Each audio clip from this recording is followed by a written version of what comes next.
What is going on with Quinton Grimes? We are now just over a week removed from the start of NBA free agency, and we still have no deal for the Sixers restricted free agent, and not a whole lot of traction or a whole lot of talk on what is going on between Philadelphia and between Quentin Grimes. So I'm going to give you all the latest, everything that we've been hearing over the past couple of days, and a team that could sneakily try to steal Grimes away from Philadelphia. But before we get into all that, predict it for me down in the comments section.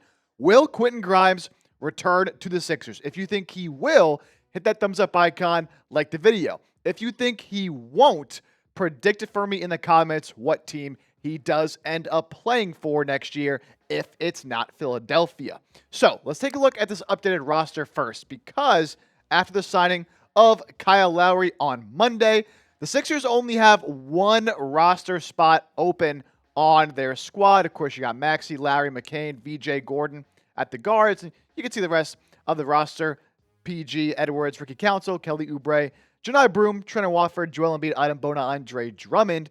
Would I like them to sign maybe another big instead of Kyle Lowry, but we're here at this point. So one roster spot open, you have to imagine that is going to be for Quentin Grimes. So what options does he have at this point to return to Philadelphia? There are three avenues where Grimes can decide where he ends up playing next season. Number one, him and the Sixers can just come to an agreement, right? That's probably what's going to happen. That's the easiest path moving forward for the two sides, is they agree on a deal, on a number that works for them.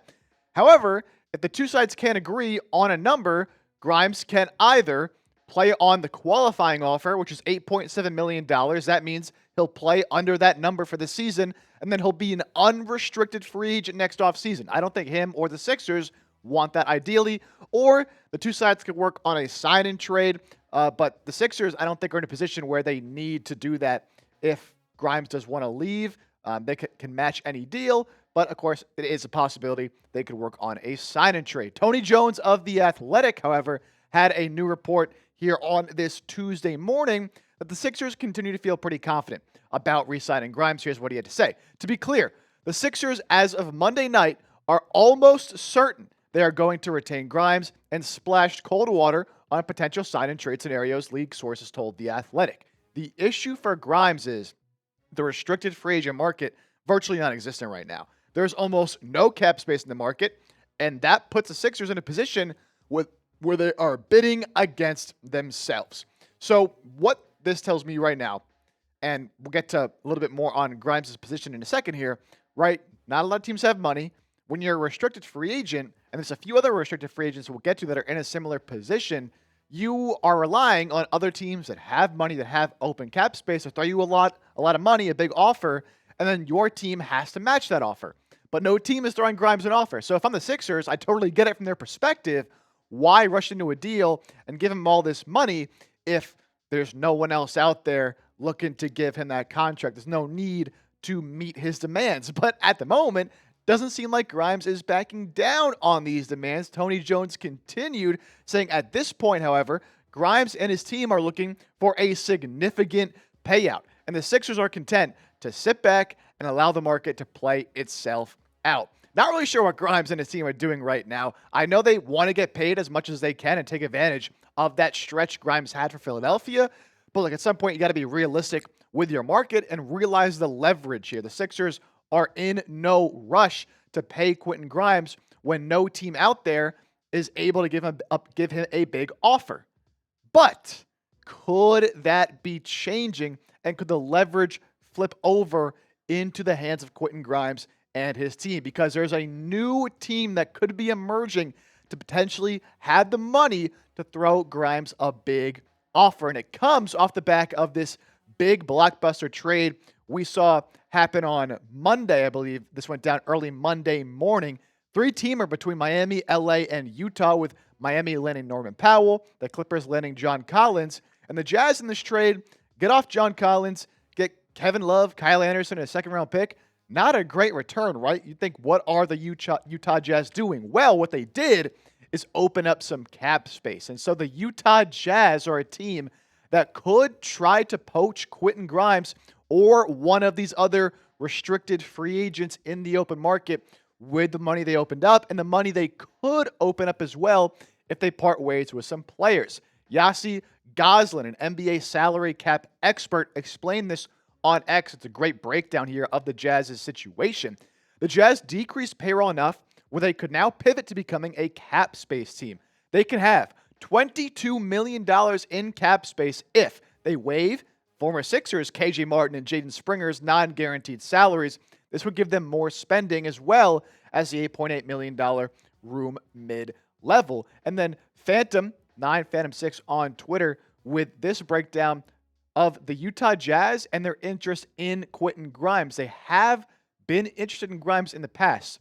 Mentioned Utah would have to waive Springer and KJ Martin to create that cap space. Utah hosted Quentin Grimes on a pre-draft workout in 2021, which was Danny Ainge's first year as the Jazz executive. In 2022, Ainge made it clear that he would not trade Donovan Mitchell to New York unless Quentin Grimes, of course, on the Knicks at the time, was included in the returning package. The Knicks refused to put Grimes in their final offer, so of course the Jazz pivoted. That's when they traded Donovan Mitchell to the Cleveland Cavaliers. So obviously here, some things coming together, right? Utah can open enough money to make a big offer to a restricted free agent like Quentin Grimes, and Danny Ainge and Utah have had interest in the player in the past. So nothing confirmed that they're going after him right now, but they certainly could. And Danny Ainge, this is a total Danny Ainge move right here. We know the way Danny Ainge operates over there in Utah, usually, very stingy with his deals and with his moves, always needs to be the guy winning every single deal. And that's a smart move, right? But Danny Ainge has also burned the Sixers in the past. He was with the Boston Celtics when the Markelle Fultz, Jason Tatum trade happened. And then a couple of off seasons ago, when he was with the Utah Jazz, he offered a big contract to Paul Reed. The Sixers were forced to match. So it's totally a Danny Ainge thing to go out and force the Sixers' hands, even if they don't want to pay Grimes all that money, to at least make Philadelphia have to pay Quentin Grimes. So if Utah does decide to throw Grimes a big offer of $20+ million per season, I want to know, what do you match it if you were running the show in Philadelphia? If you got a $20 million a year deal, would you match it and bring Grimes back, or would you let him walk? Give me a Y for yes if you're matching it. Give me an N for no if you're like, nah, man, too much money. He can go over there to Utah. A little more to get to here on today's show, but first, massive deal alert on these Tyrese Maxey City Edition jerseys. One of my favorite City Edition jerseys the Sixers have released really over the past few seasons.